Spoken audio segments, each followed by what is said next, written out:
Maybe I should brief Nick how we handled this issue up to now.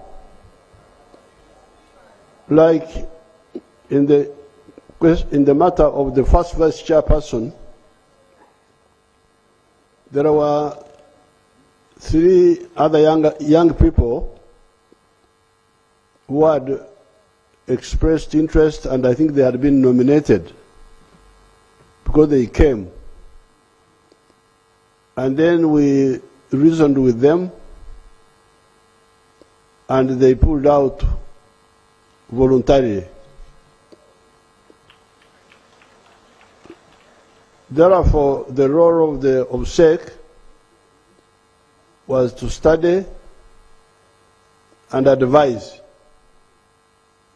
not coerce, because we don't have the powers to coerce, except if we have got reasons. I think legally the power would have reasons to disqualify somebody. Legally, what would that be? The lawyer, Attorney General. Under what circumstances could we disqualify, say, you disqualify you? Thank you, Your Excellency. Your Excellency, you would have to have, like you said, you'd have to have reason. Say if you know someone has committed an offense or is not good for the party for some substantial reason. What SEC was dealing with was, do these people meet the criteria to sit in this position? So SEC did not find any reason to disqualify anyone, and you just convinced those who could withdraw. So unless there is a substantial reason, then SEC would not withdraw that candidate. Thank you. So that's what we did. And when we came to Vice Chairman Eastern, there were a bigger number, but we talked, when we talked, some pulled out, others insisted, and then these are the ones we forwarded to you. The same with Buganda, same with Western, some pulled out. These are the ones who are still there, but there are those who pulled out. Then even Northern, I think some pulled out. Karamoja, I had one of our grandchildren whom the granddaughter of Athio, I was able to advise her that why don't you first get some experience, and she agreed. So I think that this is a method we used, the one of talking and analyzing and then reasoning with the people involved, and then they would finally take their own position. So I think even here, this should be the approach. In the case of Rebecca Kadaga and Anita Among, I had advised them, because they are all very active people of the party. They have worked for the party for a long time. Rebecca Kadaga has been with the party for all the time.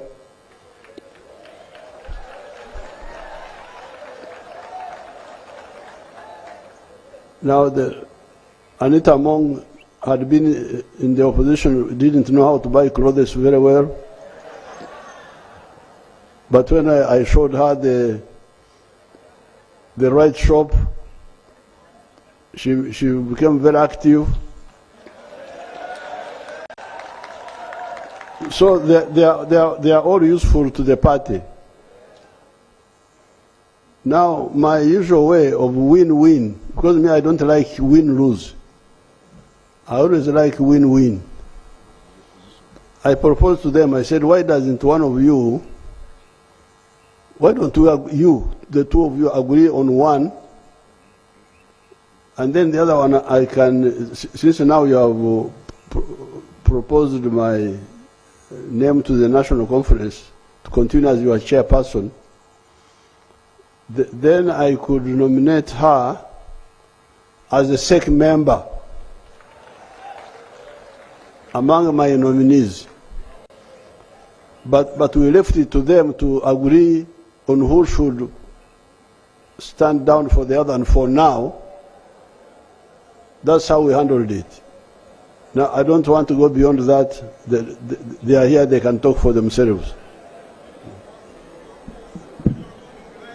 Continue with the... Thank you, Your Excellency, for the guidance.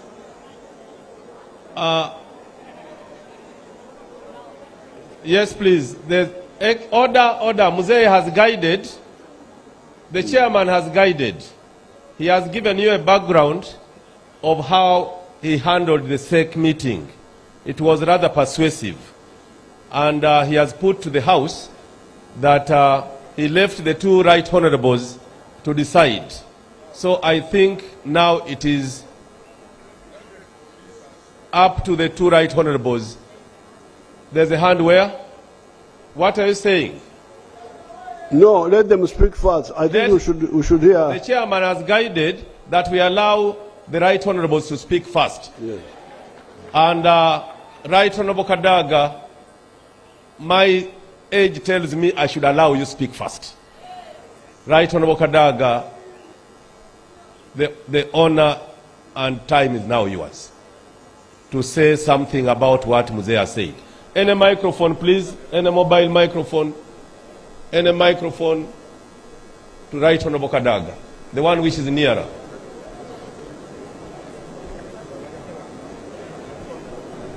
Please, time.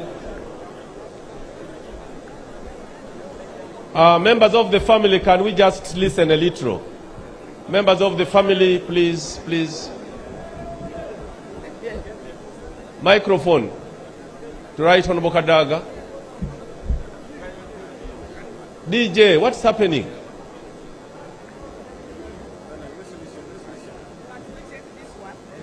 And then idea.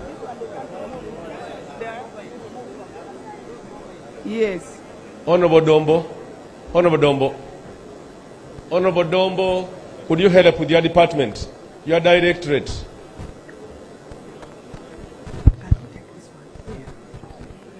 Okay, they are fixing the microphone. Okay.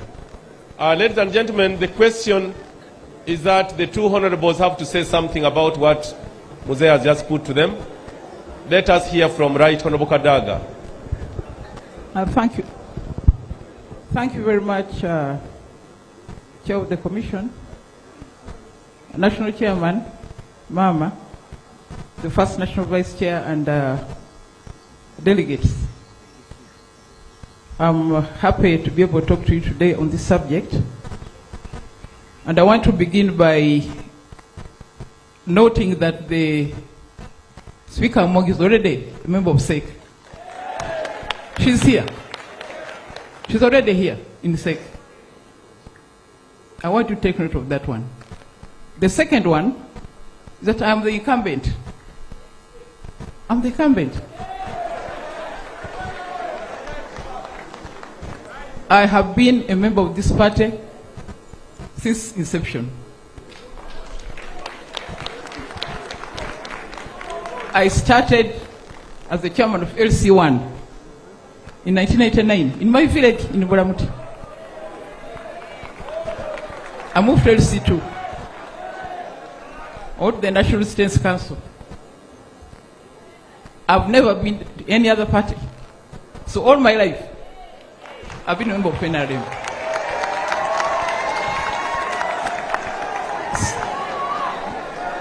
Secondly, Honorable Chair, I think we should not have politics of expedience. You see there? Yes, President. We should not have politics of expedience. When you are filling the form, expression of interest, you are asked, what have you done for the NRM in the last 10 years? Those are the guidelines. We have not changed them. the person aspiring to this office has only worked for 3 years for the NRM. Whether she was doing work is dependent, that's your business. But for the NRM, she has only worked for 3 years. So let us not gerrymander the guidelines.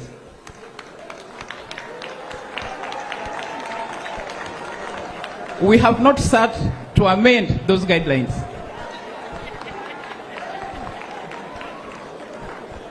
Can we allow the Right Honorable some more 2 minutes? No, no, no. Don't stop me. Don't Okay. stop me.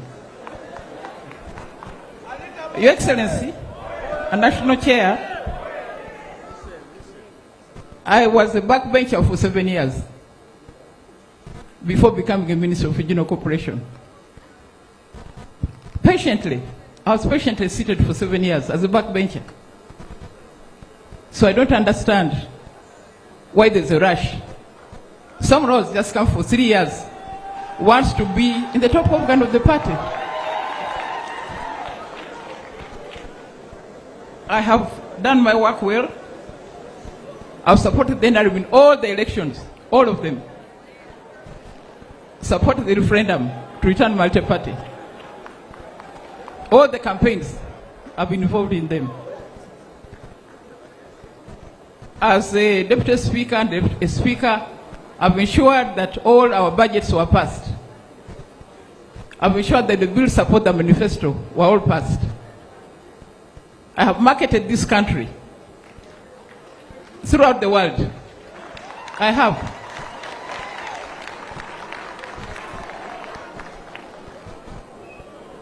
I'm now the Deputy Prime Minister.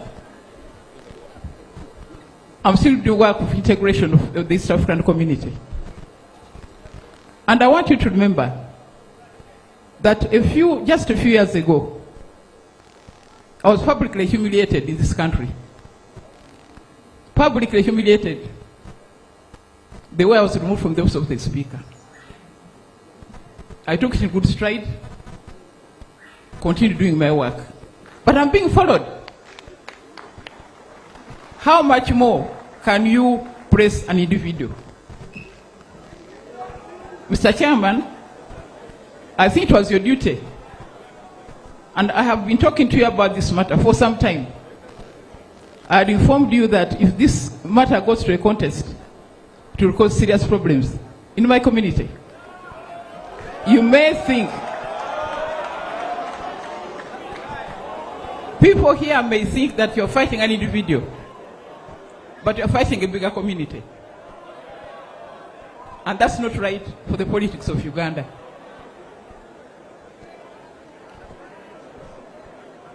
It would seem that in this party, loyalty is not important. Integrity is not important. Commitment is not important. That's the message you are sending here. If we allow someone to come today and become the head of the party, why is it that the members of the party are always thrown out to make room for the newcomers? And on this one, Excellency, I'm speaking for many.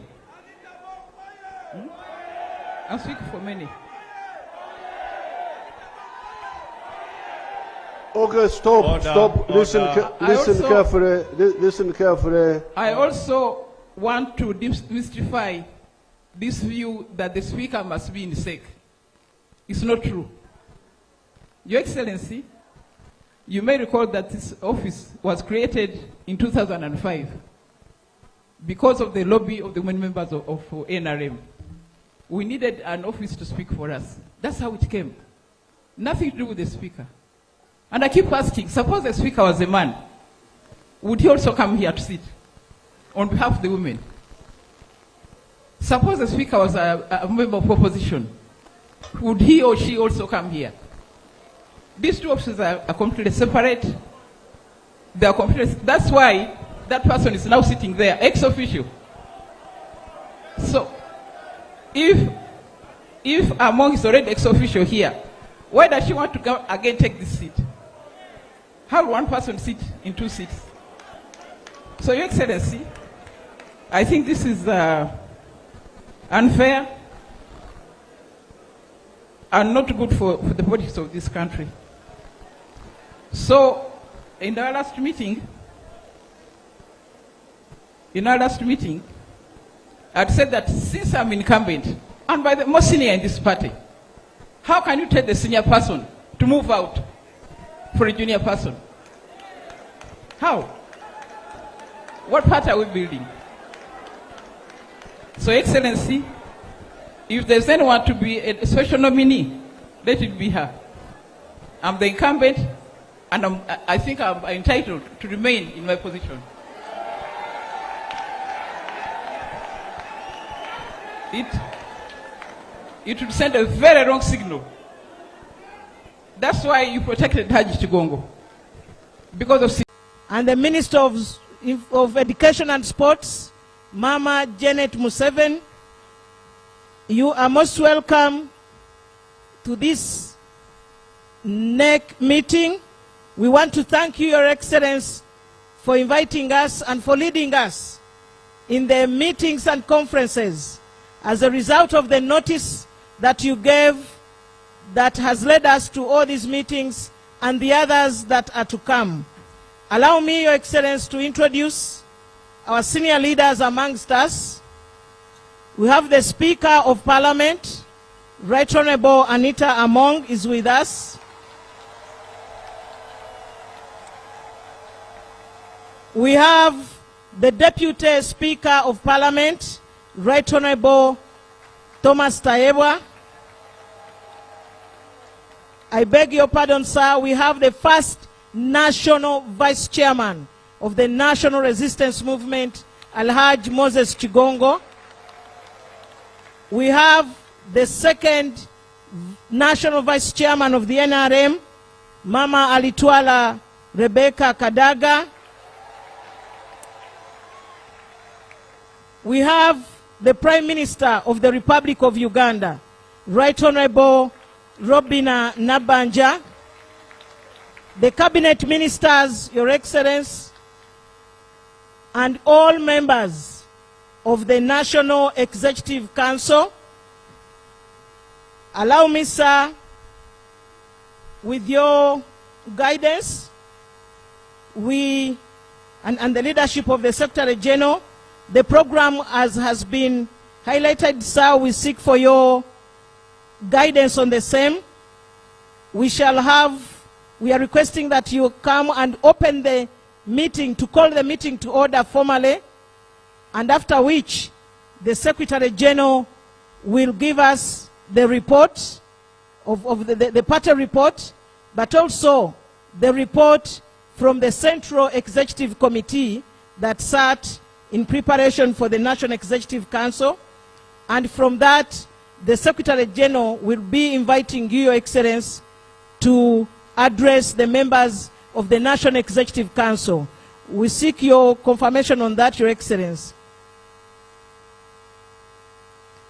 That's fine. So we invite you, sir, to call this meeting to order before anything takes place, sir. I call the National Executive Committee meeting to order, and I direct that business starts. Thank you very much, Your Excellency. That is the National Chairman of the National Resistance Movement and our candidate for 2026. Allow me. And I ask the delegates whether they support the agenda as it is. Those in favor say aye. Those to the contrary say no. The ayes have it. The agenda has been passed as endorsed by all the members of the National Executive Council. Your Excellency, the members that are here, we have members of the Central Executive Committee.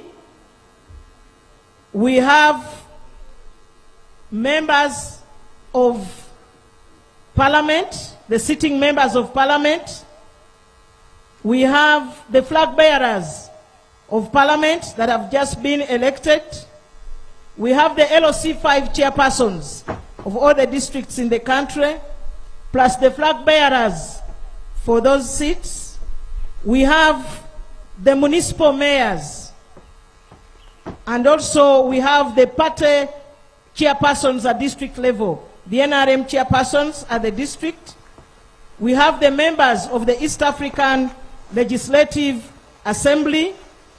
We have members of the diaspora, Your Excellency, who have joined us according to our constitution. We have the members of the Historical Leaders Forum and the eminent persons that are members of this National Executive Committee.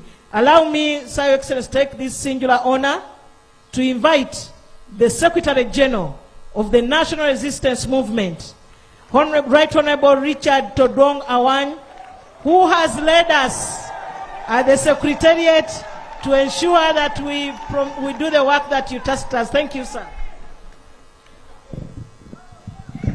Thank you.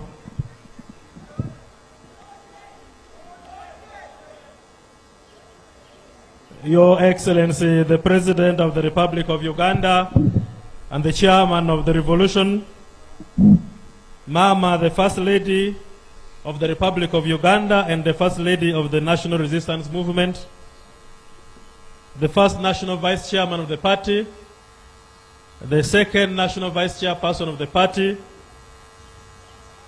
the Right Honorable Speaker of Parliament, the Right Honorable Deputy Speaker of Parliament, the Right Honorable Prime Minister of the Republic of Uganda, and all the Deputy Prime Ministers here, members of the Central Executive Committee of the party, ministers present, members of Parliament, dear delegates, good afternoon. Your Excellency, I would like to welcome you and all members to the first meeting of the 4th National Conference of the National Resistance Movement under the theme, Protecting the Gains as we make a qualitative leap into a high middle income status. Your Excellency, for the record, I need to do the roll call once again so that the record of this meeting is well captured. I would like to start by introducing members of the Central Executive Committee of the party. I start by introducing the chairman, who is none other than His Excellency President Rt Hon Museveni. Thank you, Mr. Chairman. I would like to introduce the first National Vice Chairman of the party, Alhaji Moses Chigongo, who is here with us. Muzee, you're most welcome. In the same spirit, allow me introduce the second Vice Chairperson of the party, representing the female, the Right Honorable Rebecca Kadaga. You're most welcome. Dear delegates, we have regional Vice Chairpersons of the party. We have the Chairperson, Western Region, Honorable Chris. May you rise for recognition. We lost 2 regional vice chairmen in this period, and at an appropriate time, Your Excellency, we request that you put a request for members to rise in respect of their service to the party. We lost the Right Honorable Jacob Olanya, who was standing in for Northern Uganda. We lost Honorable Alepero Simon Peter, who was representing Karamoja.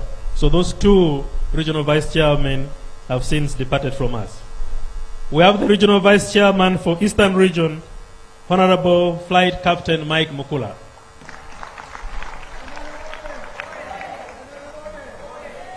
We have the regional vice chairperson for Central and Buganda, that is Honorable Chiwanda Geoffrey Subi.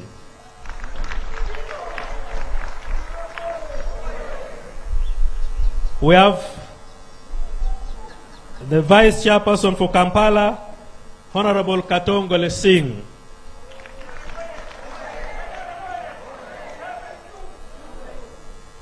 Your Excellency, by amendment of the rules of procedures of SEC, you requested that we incorporate the Right Honorable Speaker as a member of SEC, and I need to recognize her officially as the member of SEC.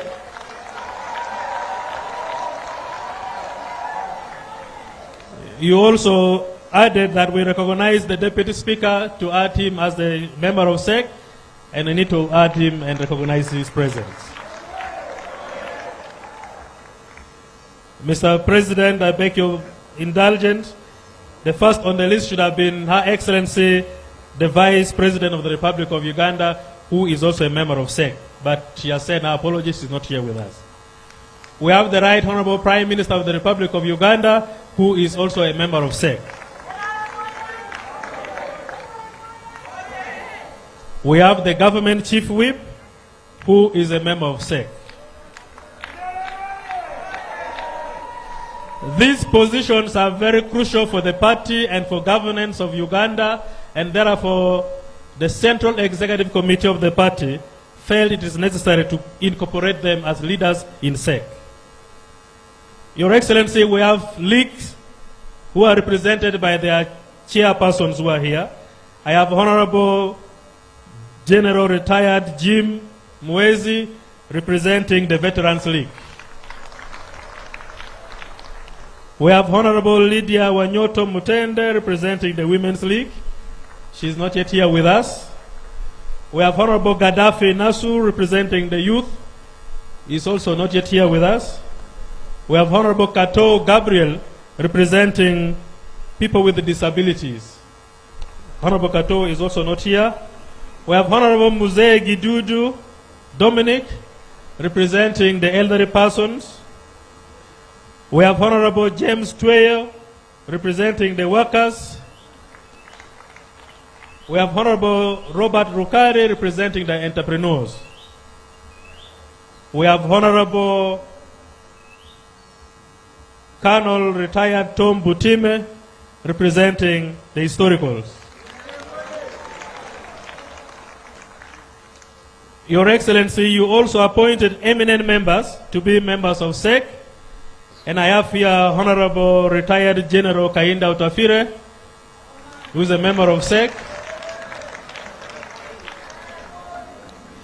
We have Honorable Huda Olero, who is a member of SEC.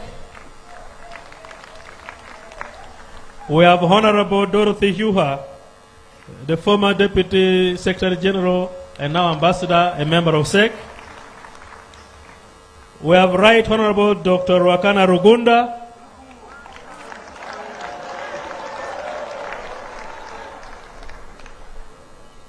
We have Honorable Crispus Kionga, who is a member of SEC. Your Excellency, if you may permit, I can quickly introduce members of the Secretariat. I have the Deputy Secretary General who is here coordinating programs. Thank you so much, my sister, Honorable Rose. The other members are not here because they are preparing for the activities we have tomorrow. We have the National Treasurer who is not here.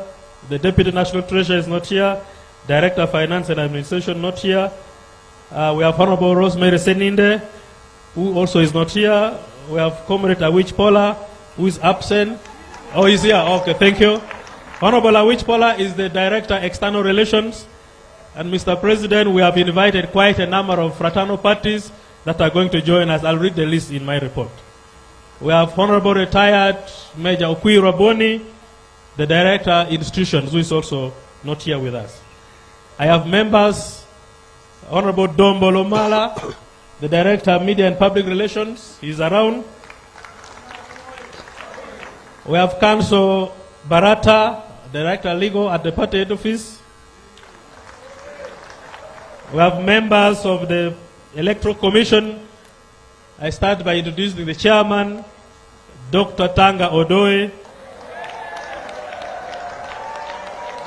Dr. Tanga is loved and hated at equal measures.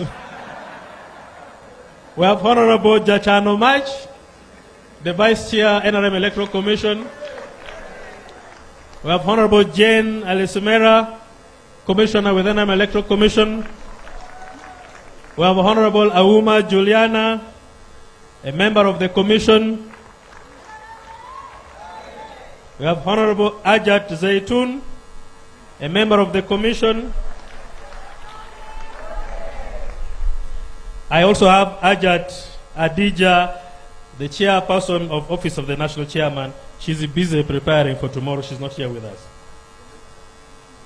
I have Honorable Auma Modesto, Honorable Chinobe, Honorable James Chinobe, Ambassador.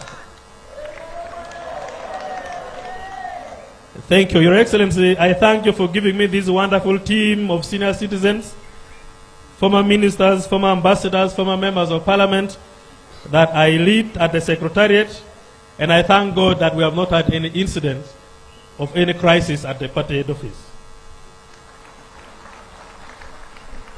Your Excellency, I'm going to read my brief report. I have the whole volume of the report that I will submit to members later, but I'll read the executive summary, and then I'll read the SEC resolution to the meeting. Today's conference comes after a mass internal elections countrywide. Every delegate assembled here today secured his or her victory through a recently concluded election which gave you the mandate to carry the fresh voices of our grassroots members. I congratulate you all. I congratulate all of you on your election victories. Though I am aware that some of you were victorious, some of your victories were petitioned. We do apologize for some reported misconduct of some of our electoral officials, and we wish that those implicated face the right hand of the law. Good enough, many have been arrested and being prosecuted on the directive of the national chairman. Mr. Chairman and members, I would like to in a special way congratulate you, the party leaders, supporters and well-wishers, for endorsing His Excellency Rt Hon Kadaga Museveni and oppose as our national chairman and our presidential flag bearer for 2026 general election. For those who might not know, there are things about our national chairman, the father of revolution, that you can only notice when you slow down and calm down in a busy-for-nothing, toxic political environment. Your Excellency, your attention to details, commitment to uplifting our lives and the lives of the ordinary Ugandans, your heart of generosity and forgiveness, your firmness to national issues, and above all, your ability to forgive and reconcile with adversaries are the reasons this country is peaceful and prosperous. You care to listen to even voices of those you don't agree with, and you answer them logically, not with force or emotion. You are indeed a father to the nation. You have taught us to know that Uganda is rich with the potentials for everybody to prosper, and that wealth is built by individuals out of consistent hard work and focus. Muzee, you are our role model, a teacher, a mentor. May God continue to give you strength and wisdom to continue stabilizing this country. We thank you, Mama, for standing firm near our national chairman and continue to pray for this nation. Your Excellency and delegates, allow me in the same spirit thank our supervisor at the party secretariat, who is none other than Muzee Alhaji Moses Chigongo. He is one among the original stock of NRA, who still follows the doctrine of the NRA. He is quick to check on each and everyone in his office. All these members can testify. Always punctual, and we always call him the headmaster of the secretariat. Aji, thank you for always reminding us about the movement. You always speak about the movement. You don't speak about NRM. You keep speaking about the movement. Allow me to thank you, colleagues, at the party headquarters for the teamwork you have exhibited over the years. NRM is not a simple organization to manage because it has very many stakeholders at various levels. All these stakeholders have rights that are enforceable, but I am sure that we have managed to contain the pressure. To you, the delegates, invited guests, members of the National Resistance Movement, I thank you for joining the organization and for offering yourselves to become leaders at various levels.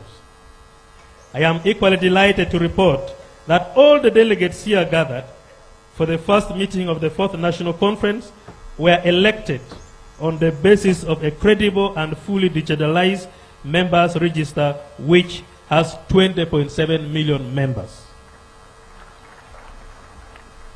For this members register, a voters register of 18.5 million was extracted, which our Electoral Commission used to conduct both party structure and flag bearers elections, leading to the delegates present here. About 2.5 million leaders were democratically elected to serve the party across various structural positions. Today's conference completes our internal democratic process for the period 2026-2031 with the election of the party national leaders, the Central Executive Committee, and the presidential flag bearer. I extend immense gratitude to His Excellency the National Chairman for his invaluable financial support and strategic guidance that made this achievement possible. I equally thank my senior colleagues in the Central Executive Committee, the staff, the cadres at the Secretariat and NRM Electoral Commission, and all those who work tirelessly on the complex task of digitalizing our register. Your Excellency, upon appointing our current Secretariat team on the 18th June 2021, Your Excellency gave us clear guidance. One, that we should remain serious, stay focused on strategic tasks, and ensure that the party continues relevance as a mass movement should be enhanced. I am proud to report that the Secretariat has worked as a united, cohesive team able to navigate both achievements and challenges under your insightful leadership and the support of the Central Executive Committee. Today, together, this team remains committed to advancing the ideals and objectives of the National Resistance Movement. Under my leadership at the Secretariat, we have adopted teamwork, team spirit, open criticisms, the original methods of work of the NRA. We openly criticize each other. We are transparent. I have made it very easy for everybody to express himself or herself. And I have allowed every department and units in the organ of the party to work and operate as a unit. Thank you so much for that, my colleagues. On ideological issues, we have continued to preach the core ideological principles of NRM, which are well structured in the 4 pillars of Pan-Africanism, patriotism, socioeconomic transformation, and democracy. We believe that societies do change due to socio-economic changes, which are internal and external. These social changes set new targets to leaders. Increase literacy level, improve healthcare, improve household productivity, and improve infrastructural development are the indicators to new expectations and demands from citizens. For those who might not be aware, many of these qualitative and quantitative expectations are as a result of social changes. Therefore, we, the leaders, should keep improving in terms of knowledge, skills, ability, and keep the party firm in this dynamic environment. The Secretariat initiated weekly ideological clinics, targeting mainly the young generation and equipping them with the appropriate tools of analysis of the challenges of society so that they can be better participate in the socio-economic transformation of Uganda. We are now spreading to universities and other tertiary institutions. Through these initiatives, we have encouraged the young people to work more on improving themselves to be competitive with the nature and to change forms of society and competitive with the changing forms of society. We have encouraged them to understand that being young is both ideological and biological. Your Excellency, the NRM Secretary has also received numerous requests from newly elected leaders of the party structures countrywide for political education courses at National Leadership Institute, Chankwanzi. The desire for political education courses is encouraging, especially for young generation of our supporters. We need to continuously decolonize our minds by taking our leaders for continuous orientation through revolutionary doctrines. Relationship with the sister political parties. Dear delegates, His Excellency, the National Chairman of NRM, is currently the Chairman of IPOD Summit, comprising the leadership of the 5 political parties, which are the Democratic Party of Uganda, Justice Forum, Uganda People's Congress, the PPP Party, Forum for Democratic Change. They have just recently rejoined IPOD, and many other parties that are willing to join IPOD. The National Resistance Movement currently is the leader of IPOD, and we have been democratically allowed to continue leading IPOD. We have asked members of IPOD to make this rotational, but the members have continuously said, NRM continue leading us until we have organized ourselves. Today, as I speak, there is IPOD retreat which is going on, and they are still requesting the same. Your Excellency, the members are saying, if you find time within your busy schedule, you could call for a summit of IPOD, maybe after our conference, and you go and address these political parties. They look up to you for guidance, which is a wonderful thing.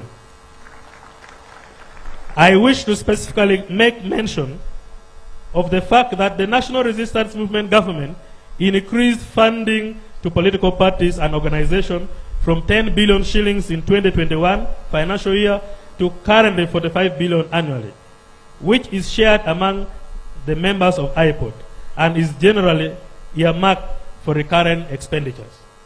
Under the enabling law, each political party and organization is required to appoint 1 representative to the National Consultative Forum, the majority party and organization in Parliament. Currently, the National Resistance Movement provides the chair of the forum, who serves for a term of not exceeding 5 years. Honorable Geoffrey Chiwanda Subi is the current chairman of National Consultative Forum representing the NRM party. Thank you so much. On the media, over the last 4 years, through the Director of Media and Public Relations, the party secretariat communication function and functionality has been reawakened. The party is now more visible, robust, and vibrant on the airwaves through mainstream electronic and print media, including social media platforms. The Secretariat is also running a periodic newspaper, The Public Lens, which Your Excellency you launched at one time. The Secretariat has since boosted the Directorate of Media and Public Relations and with the equipment through the acquisitions of state-of-the-art media equipment, including a media van, communication gadgets, public address system, cameras, call centers. We are in the final phase of setting up a digital library of which the media archives will be a component. Your Excellency and delegates, the front line for total liberation of Africa seems to be shifting to the media houses. The various media channels have become battlegrounds between reactionary forces against the progressive pro-people ideologies. Unfortunately, some of our media houses seem to have been absorbed by the anti-people subversive forces. The party would like to request government to improve regulations on some of these porous media outlets. On foreign relations, the Secretariat has continued to engage with fraternal progressive political parties and organizations at regional, continental, and global levels. These include African National Congress, ANC. We are in a very good working relationship with them. We are in very good working relationship with Angola People Liberation Movement, MPLA, Chama Cha Mapinduzi, CCM of Tanzania, the Communist Party of China, Communist Party of Cuba, Front for Liberation of Mozambique, Frelimo, National Council of the Defense of Democracy, Forces of Defense of Democracy, CNDD, FDD of Burundi, National Liberation Front, NLF of the Republic of Algeria, Prosperity Party of the Republic of Ethiopia, the Federal Republic of Ethiopia, the Rwanda Patriotic Front, and many others. We have the People Organization of Namibia, SWAPO. It's Southwest Africa People's Organization, SWAPO, of Namibia. South Sudan Liberation Movement, SPLM. United Democratic Alliance, UDA, of Kenya. United Party of the Russian Federation, and United Socialist Party of Venezuela. Your Excellency, we have invited all these parties, and all of them have confirmed coming to attend our conference. The party has also had a number of meetings with the European Union delegations and other diplomats. Our doors are open. On administrative matters, with increased funding to political parties, the Secretariat has, for the last 4 years, been able to achieve the following milestones, among many others. We have cleared all the debts for the party.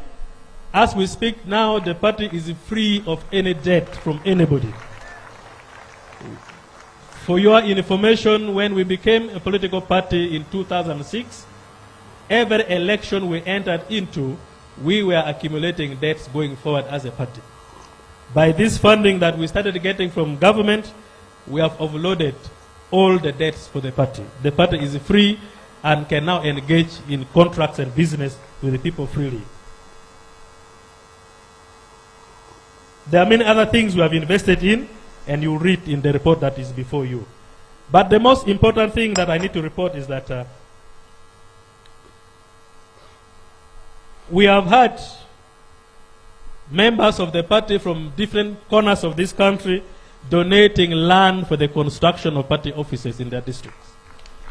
Many of you have donated land, which is unprecedented in the history of the party. That donations are coming from you directly to the party. I congratulate you and I thank you so, so much.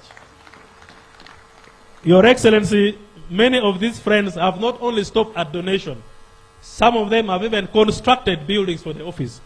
And I would like to recognize them in this conference, and I request that you stand up and come in front.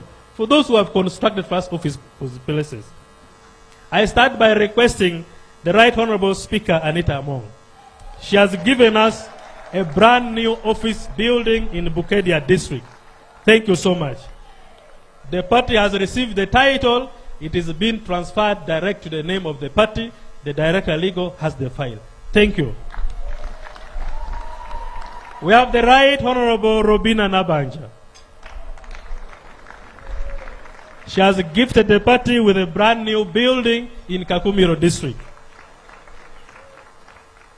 We have Aji Mafabi Lomolo. I don't know whether he's here. Our chairman for Sironko. He gave us a brand new building in the middle of Soroti town. Sironko. We have the daughter of Mafabi is there. We have Engineer Kalisa. Engineer Kalisa was the first to build for us an office in Buwejo. Thank you so much, Engineer. We have Honorable Solomon Selwanyi. He built for us an office in Bujiri. Honorable Fred Bajire in Mayuge. Thank you so much for giving us that wonderful piece of land and support to construct the party office. Your Excellency, we have got land that has been donated to the party in very many districts across the country. We have compiled all the lists and we are handing over this as properties of the party. For those who are still considering to donate, the door is open. Donate to your party. The party is spiritual, the party is faith. You are the party. Support the party the way you support the churches, and the party will grow. We have land in many parts of the country that the list is in the detail of the report that you're going to have. For example, we have got a very beautiful piece of land in Moroto, donated by the Moroto leadership. We have land in Luero. Your Excellency, after winning the court case that you are wrongly accused by the Monitor newspaper, the court awarded you as the chairman of the party 300 million shillings for damages caused by monitor to you. And you donated this money to the party, and we have carried this money and handed over to Luero district to buy land and start the foundation for the party office in Luero district. Thank you so much. We have land in Mitiana, we have land in Napak, Noya, Mayuge, Bundibujo, Chiwura, Shema, so on. The list is long. You will see, and we have compiled all lists of assets for the party that members will have to see. Your Excellency has directed the party that from the collections the party made from your form expression of interest forms, the party must build party offices with your money. We have collected 11 billion from you members for expression of interest forms, paying for interest forms to NRM Electoral Commission. This money will be used to build party offices in those districts with land. So for those who are still thinking to donate land, look for land, we shall allocate money and build party offices in your area. On the issue of transport to members and the party leaders, I need to thank the national chairman that he has provided transport means to all our village chairmen, all our sub-county chairmen, and all SEC members. We know we have not provided transport means to the district leaders. We know that. And just be calm. The party is preparing.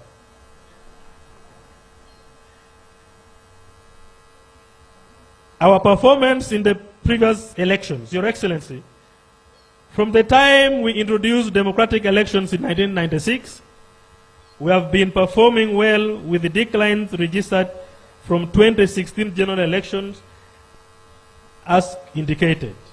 In 1996, our score was at 74%. In 96, we were still under the movement system.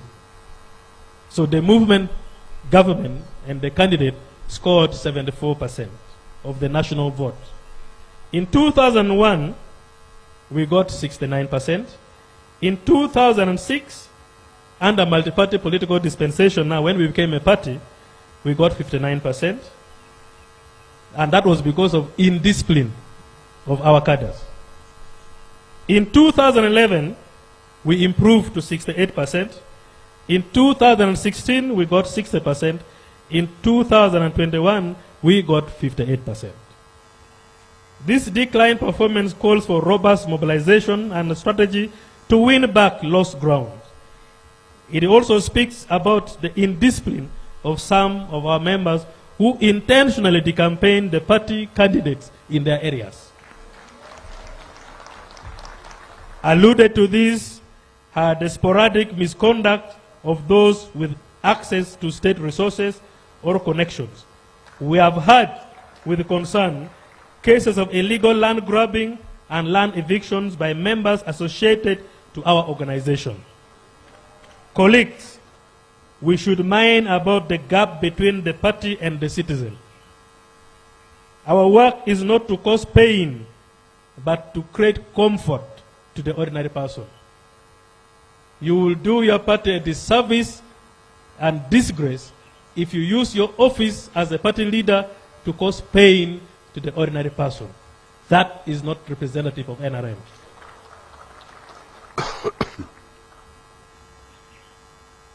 Election manifesto. Our manifestos are the social contracts between us and the masses. Our relationship is based on how we implement our manifestos. For the last period, we have sponsored the following manifestos with the following themes. All these were aligned to the National Development Plan 1, 2, and 3. From 1986 to 1996, we were mainly improving and implementing the 10-point programs of NRA. And you know what were listed in the 10-point programs. From 1996 to 2001, our theme was tackling the task ahead. In 2001 to 2006, we spoke of consolidating the achievements. In 2006 to 2011, it was prosperity for all. 2011 to 2016, we were speaking peace unity, and transformation for prosperity. 2016 to 2021, we are speaking steady progress. 2021 to 2026, we were securing the future. 2026 to 2031, our theme is protecting the gains as we make qualitative leap into high middle income status. Your Excellency, according to the midterm government report presented by the Right Honorable Prime Minister on behalf of Cabinet Subcommittee, the 2021-2026 NRM election manifesto progress report was at 86%. Thank you, Government of Uganda, for implementing the NRM manifesto well. We had a total of 809 manifesto commitments, of which 281 commitments representing 35% of the manifesto progress were fully achieved in the midterm review. 395 commitments representing 49% of our manifesto progress report were ongoing, and by now I am confident that all the 395 commitments have been fully achieved. Thank you, government. Thank you, the Right Honorable Prime Minister, Leader of Government Business, and all those comrades in government. And thank you, the Right Honorable Speaker of Parliament, for making it easy. We had only 16% of the commitments which had not been undertaken, but I am equally informed and sure that they have all been prioritized and government is tackling them one by one. On elections in the party, as I try to conclude, in July 2025, the Party Electoral Commission conducted primary elections to generate flag bearers for the positions of members of parliament, chairpersons of the district local government. A total of 2,054 party members got nominated to compete for the position, which were only 519. A slot for members of parliament, while 553 party members got nominated to compete for the 149 slots for district chairmen, city mayors, and city division mayors, and other positions. Altogether, a total of 427 disputes were filed before the tribunal by former candidates who were dissatisfied with the conduct of the primary elections for positions of members of parliament. But at the constituency level, and also for the district women representatives in total, a total of 178 disputes were also filed before the tribunal by former candidates who participated in the primary elections for the positions of district chairpersons. The Election Dispute Tribunal decided on 211 petitions and upheld six positions in respect to those members of parliament. The district chairperson, city mayors, and other petitions ruling will commence soon, and I'm sure by today they have concluded the ruling in all these cases. Following the 2021 national parliamentary and local government elections, there has been a total of 12 by-elections in which the party participated by fielding candidates. The party was able to win 7 by-elections, lost 5, including 1 to an NRM independent. We immediately signed a memorandum with that person, and the person is fully a member of NRM. In the just concluded grassroots elections of special interest group, the party has performed exceedingly well by winning most positions, as was reported. In conclusion, unlike the post-independence regimes which thrive on politics of identity, sectarianism, tribalism, religious differences, gender chauvinism, and other similar vices, the national resistance movement has promoted unity, cohesion in Uganda and beyond. The Secretariat has noticed that some of these vices are beginning to rear their ugly heads back into our politics. We have noticed with concern that some of these issues are coming back in our politics. Where we have primary elections, we see candidates representing tribes, clans, ethnicities, religion. This must stop for us to uphold and respect this revolution. Even within the national resistance movement, internal elections are completely identical to those issues mentioned. This conference must condemn in the strongest terms possible the politics of identity which could draw the country back to the days of impunity. I appeal to you, delegates, to support His Excellency the President in preaching and promoting unity and cohesion, first with yourself, neighborhood, and then with the community within which you come. The party must pronounce itself strongly on commercialization of politics and make it an equally risky adventure for the perpetrator to engage in this otherwise dangerous vice.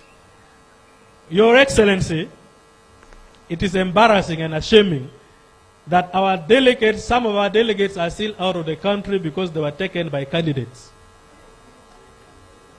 If you are here and you have taken our delegates out of this country for the purposes of election, I can move that we disqualify you from being a candidate. You are putting a shame to the party. You are embarrassing the party. We don't need to behave like that. Dear delegates, the NRM organization is for those, I'm concluding, the NRM organization is for those who historically started it. Others have since passed on. I'm happy that we have the historical forum members here. It is also for the leaders who are currently leading it. But above all, the NRM is a party for the future. Don't run in NRM, don't be a leader in NRM as if you want to finish NRM in your term of office. NRM is a leader for the is a party for the future, and be a leader in that party to promote the future of the party. Don't kill the future of NRM by your conduct.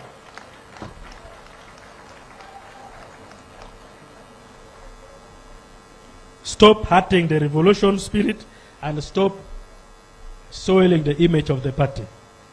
Your Excellency, thank you so much.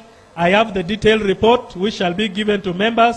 This was just a summary of what is in my detailed report. You will get and read through one by one. Your Excellency, with your permission now, allow me to read to the delegates the resolution of the Central Executive Committee, which was held on the 20th of August and ended on the 21st of August. Resolution of the Central Executive Committee of the National Resistance Movement at its meeting on the 20th and 21st of August.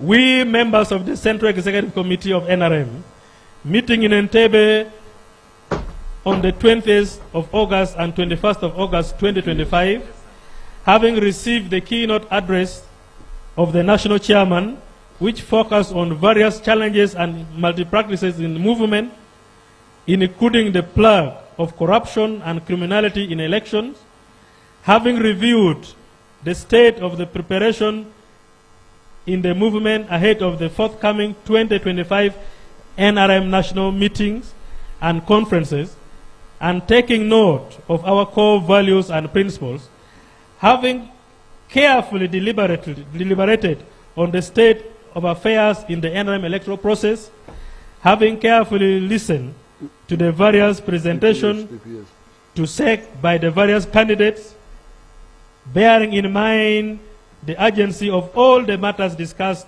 and the need to take corrective measures, do hereby resolve as follows. 1.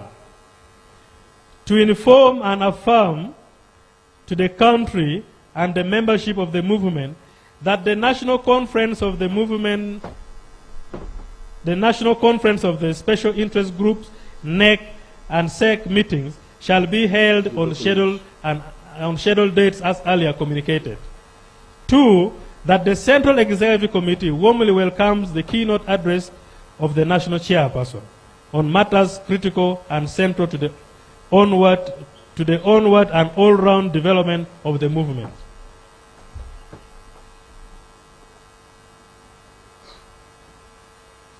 The Central Executive Committee hereby resolve as follows on matters to be forwarded before the next meeting. That to the National Executive Council, the following candidates for election, the Central Executive Committee resolve that the following candidates for the elections of the various positions in the party be forwarded to the National Executive Council meeting for onward consideration. Number one, the Central Executive Committee received and endorsed the proposed candidature of His Excellency President Rt Hon Museveni as the flag bearer of the NRM party for the 2026 general election. His Excellency the President was endorsed by SEC as unopposed and now hereby being presented to NEC, and I'm sure NEC has endorsed it unopposed. The question will be put by the Chairman Electoral Commission. I don't want to do his work. Should we do concurrently? Thank you. Mr. Chairman, come and put the question.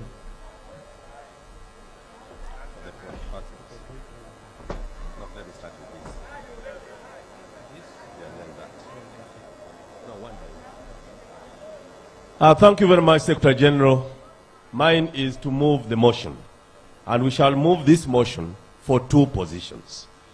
The first will be the National Chairman of NRM. And the second will be the NRM Presidential Flag Bearer. Ladies and gentlemen, in the purview of Uganda, it's now my singular honor to move this motion.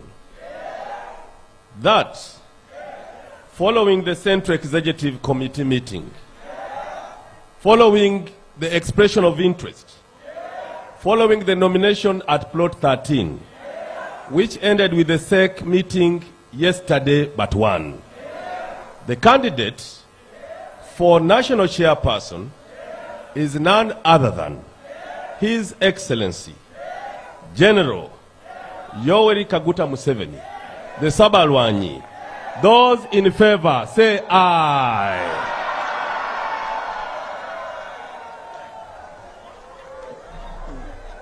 You are going to repeat this class.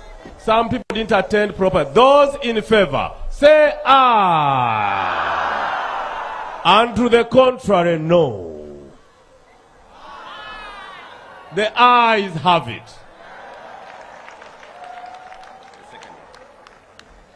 The second position, Dr. Dongo. The Central Executive Committee has also equally recommended that His Excellency President Yoweri Kaguta Museveni be forwarded for consideration to NEC as our national chairman of the party, and he was unopposed. And I request that Chairman NRM Electoral Commission equally comes here and put the question. The Electoral Commission of the party called for expression of interest for presidential flag bearer. This was followed by nomination. We only got one person for position of chairman of the party as well as presidential flag bearer. I now put to you the question that those in favor of His Excellency Yoweri Kaguta Museveni for presidential flag bearer, say aye. Kisoko did not hear. Those in favor, say aye. To the contrary, no. And lastly, I will pronounce that the ayes have it for presidential flag bearer. Now, lastly, those in favor of Yoweri Kaguta Museveni for national chairman of NRM, say aye. Can you break the ice? Say aye. To the contrary, no. The ayes have it. Thank you, Secretary General. You are putting another question. The Central Executive Committee also received the nomination of Alhaji Moses Chigongo for the position of the first National Vice Chairperson and supported the nomination and wishes to recommend this nomination to the National Executive Council for consideration. May I request the National Chairman NRM Electoral Commission to come and put the same question.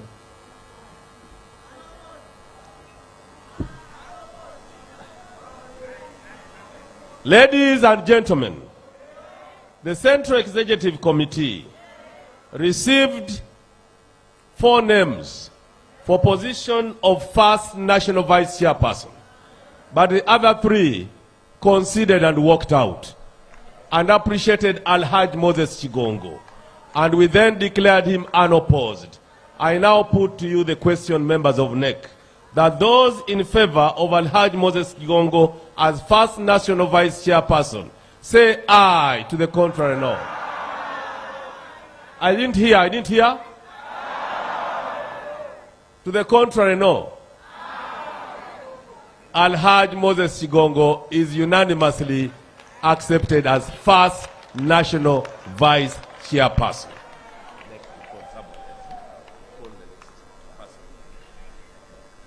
The next office is for the second National Vice Chair, female. The SEC discussed this matter and requested that we forward the 2 names to NEC for onward consideration. These are the Right Honorable Rebecca Alinatua Kadaga and Right Honorable Anita Among Annette.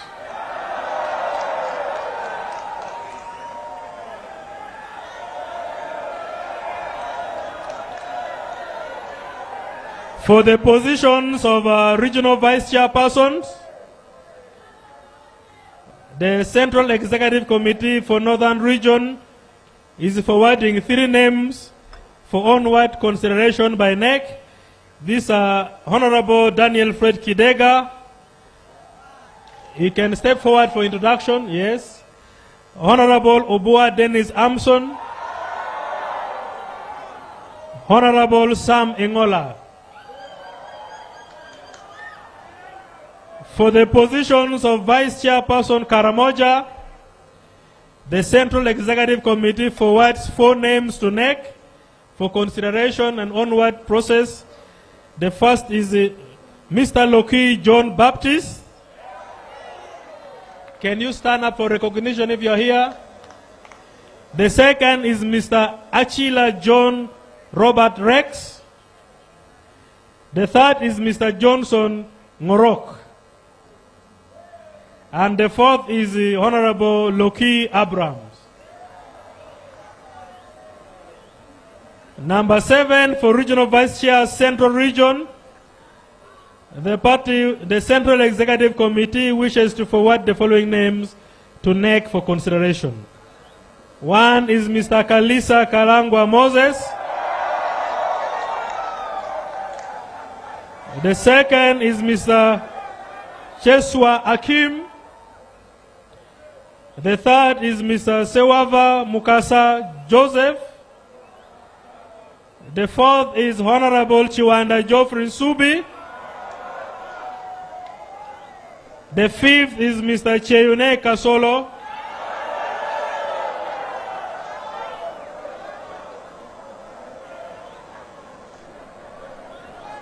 On the position for Regional Vice Chairman for Kampala, members, Regional Vice Chairman for Kampala, the Central Executive Committee wishes to forward the following. Mr. Katongole Singh, Honorable. Mr. Salim Saad Uhuru, Mr. Serugo Sadat, Mr. Bukenya Collins Handru. For the positions of Vice Chairperson, Eastern Region, the Central Executive Committee forwards the following names. 1, Ms. Mariam Naigaga. 2, Honorable Mike Mukula. 3, Mr. Echodo David Calvin.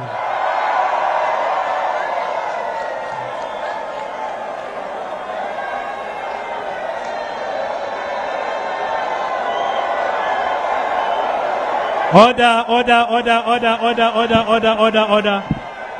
Honorable, for the positions of Vice Chairperson Western, the Central Executive Committee wishes to forward to NEC the following names. 1, Mr. Bwenje Leoben Mwangi. 2, Mr. Asimwe Jonah. 3, Mr. Kamugisha Blaze. 4, Mr. Kamuganga Dick Nwamanya. 5, Mr. Yoranga Barije Enoch. 6, Mr. Atua Innocent. 7, Mr. Mawanda Michael Maranga.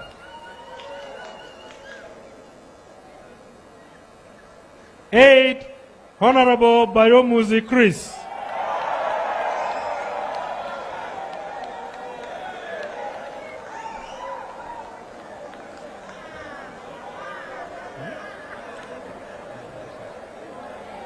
Members, the Central Executive Committee equally resolves and recommends that a team of eminent NRM members be selected to move around the country to reconcile our members who are sharply divided due to the internal structure elections. 2, the Central Executive Committee recommends that due diligence be taken in the appointments of the party registrars at all levels in the near future. 3, that corruption and criminality will not be tolerated and shall be handled decisively in the party and in government. That issues of the establishment of the diaspora and institutional league should be decisively concluded and discussed.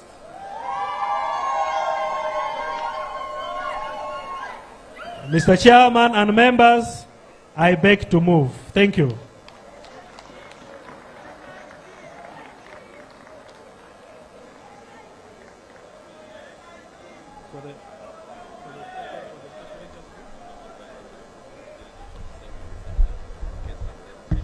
The resolutions of SEC will be circulated to you members, and you keep them with you. For the candidates for special interest groups, those candidates don't come to NEC. They were invited to SEC, especially for their national chairpersons, just to introduce themselves so that they are known to the organ they are aspiring to belong to. They are not allowed to come to this forum. Thank you so much. Other names will be in the resolutions, so the resolutions will be distributed to you all. Thank you so much. Now hello?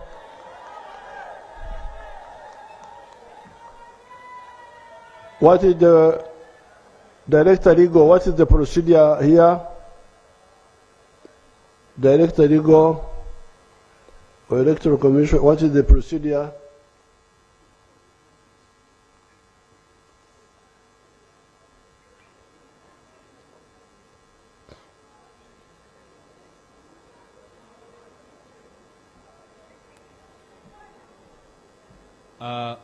Your Excellency, sir, and members, I think the next procedure would be again to put the question if those names should be sent to the national conference, and then they get sent.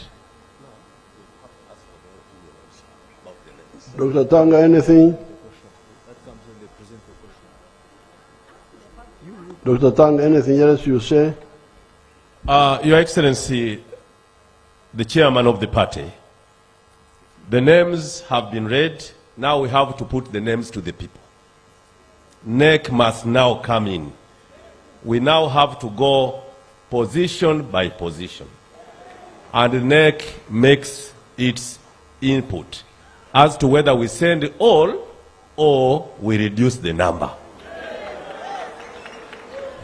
Okay, then in that case, let's start with the one of the second vice chair. Then take charge you, because this is an electoral process. Yes. Tanga. Yes, sir. This is an electoral process, so you take charge. Yes, Your Excellency.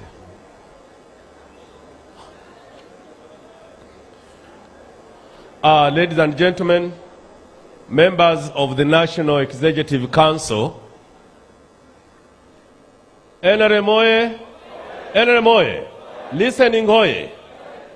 We are now entering the crucial time where we need the input of the National Executive Council. It is now the electoral process which we must handle appropriately. The Secretary General read the resolution of the Central Executive Committee. The Central Executive Committee resolutions are supposed to be discussed by the National Executive Council. The National Executive Council, being the higher body, makes that input which we send to the National Delegates Conference. What they say is what we send. So we shall now go back to an electoral process, position by position. The first position was agreeable. Ladies and gentlemen, the position of national chairman of the party. As chair of the Electoral Commission, I put the question and that is over. Because the answer came from NEC, there was no contrary view, unless the lawyers advised me otherwise. The second position for presidential flag bearer of the party was also put to you. And since it was one position, one person, it was also carried. Therefore, we have no problem. The third position was the one of the first national vice chairperson. Since he was also unopposed, NEC, I'm thinking, I don't know what is, that position is also solved. So, unopposed is chairman of the party. Is that true? Yes. Unopposed is presidential flag bearer of the party. Yes. And the two positions are by, the candidate is Yoweri Kaguta Tibuhaburwa Museveni. Is that so? Now let's go to the second position. The first national vice chairperson or chairman of the party is Alhaj Moses Chigongo. Is that the position? Unopposed. Now we go to the second national vice chairperson, female.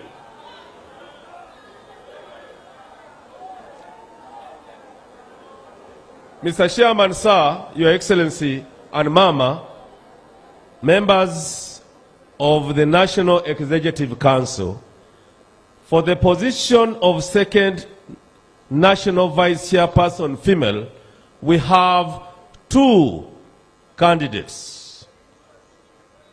The one, the Right Honorable Rebecca Rt Kadaga, and the second is the Right Honorable Annette Anita Among. It is now my singular honor to invite the two ladies of high stature You know them. We don't need them to talk again. Do you know them?